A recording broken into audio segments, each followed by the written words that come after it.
ലഹരി ഒരു കാര്യമാണ്, അതേപോലെ തന്നെ സ്ത്രീവിരുദ്ധത അല്ലെങ്കിൽ സ്ത്രീകളെ അപമാനിക്കുന്നത് ഒരു ഹീറോയിസമായി കാണിക്കുക, അല്ലെങ്കിൽ അരികുവൽക്കരിക്കപ്പെടുന്ന മനുഷ്യരെ, ഇപ്പൊ ദളിതായാലും ട്രാൻസ് ആയാലും അവർ അത്തരം ഒരു വിഭാഗത്തിനെ മോശമായി ചിത്രീകരിക്കുക. ഇപ്പം സമൂഹത്തിൽ നടക്കുന്ന ഒരു കാര്യം സിനിമയിൽ പ്രതിഫലിപ്പിക്കുന്നത് കൊണ്ട് തെറ്റില്ല.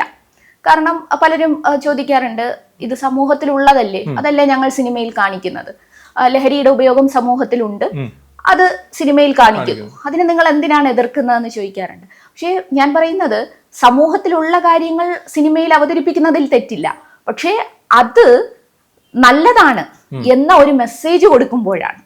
അതായത് ലഹരി ഉപയോഗിക്കുന്നത് ഒരു ഹീറോയിസത്തിന്റെ ഭാഗമാണ്, അല്ലെങ്കിൽ അങ്ങനെ ലഹരി ഉപയോഗിക്കുന്നവർക്ക് ഒരു സോഷ്യൽ അക്സെപ്റ്റൻസ് കിട്ടും, അയാളുടെ കൂടെ ഫ്രണ്ട്സ് ഉണ്ട്, അയാൾക്കൊരു പവർ ഉണ്ട് എന്നൊക്കെ ഒരു മെസ്സേജ് കൊടുക്കുമ്പോൾ ആ മെസ്സേജ് എങ്ങനെയാണ് പുതിയ തലമുറയെ ബാധിക്കുക എന്നുള്ളത് നമ്മൾ ആ ഒരു ഉത്തരവാദിത്തം കലാകാരന്മാർ ഏറ്റെടുക്കണം.